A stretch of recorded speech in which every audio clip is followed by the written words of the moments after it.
Hi, I'm Sean. And I'm Jackie. And this is Rookie Roost.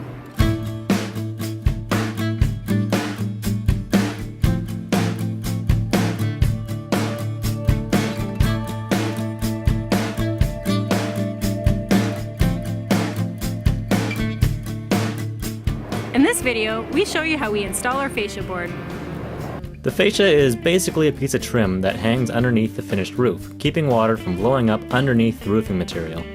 This was one of the more complicated and intimidating jobs because each piece had a few different angles that needed to be cut in order for them all to line up properly. We bought the wood from Home Depot, which came in 10-foot lengths and it was 10 inches wide. We wanted to go with an 8-inch fascia, so we needed to run it through a table saw, which we actually bought at this point and proved really useful for the rest of the house. The product we bought was actually called primed fascia board, and it was textured on one side and smooth on the other. This was a really finicky job. We wanted to put the fascia on before closing in the roof because the finished roof sheathing would have to line up with the outside face of the fascia. This meant we needed to line up the fascia with the top of the roof rafters at the appropriate angle. Our roof has a pitch of 10.5 degrees, so that number was used a lot. The entire length of the boards that went on the long sides of the house had to be angled like this, which the table saw took care of no problem.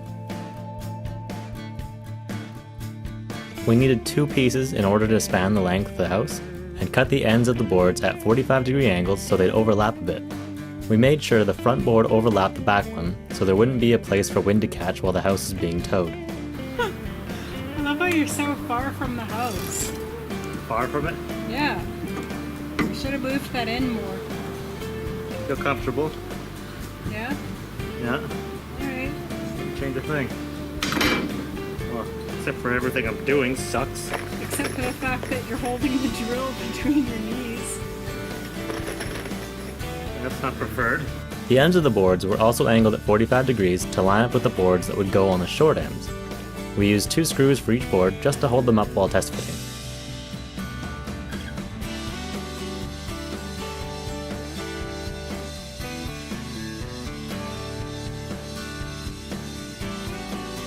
The end boards were a bit different. They needed their ends cut at the 45 degrees to match the side boards, and that cut needed to be made at the 10.5 degrees of the roof slope. They also needed to match the width of 8 inches.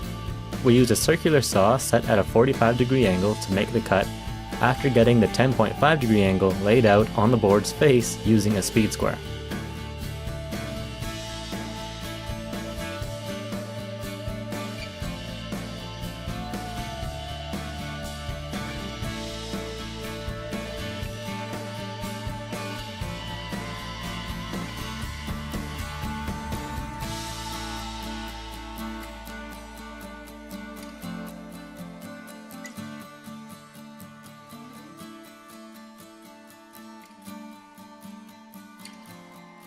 Then, we ran the boards through the table saw at 8 inches.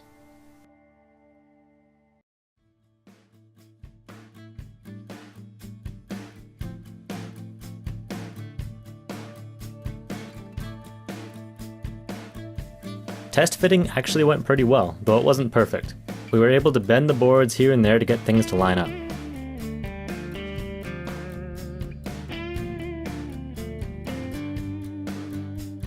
We left the boards on the house until after we finished the roof sheathing, which is when we took them off to paint. Roof insulation and plywood sheathing is the next video in this series.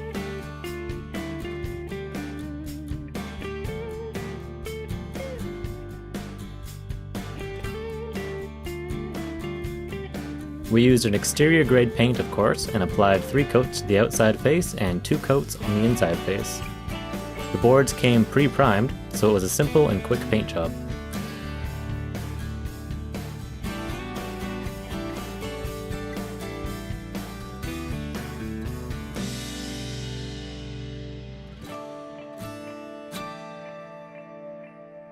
Before we could put the fascia back on, we needed to attach the house wrap and the rain screen strips that would go underneath the fascia.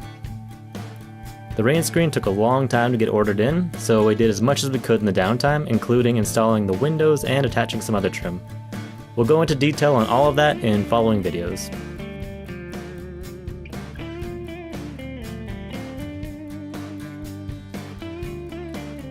The fascia went back up really easily since we just lined up all of the boards with their screw holes that we had already made while test fitting.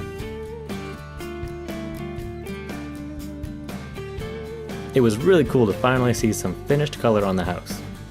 We used more deck screws to attach the fascia, and the color of the screws nearly matched the fascia perfectly. If they hadn't, we would have sunk them in a little bit, caulked over them, and painted them green. With the fascia on, there was nothing stopping us from installing the metal roofing, which was an exciting and intimidating prospect.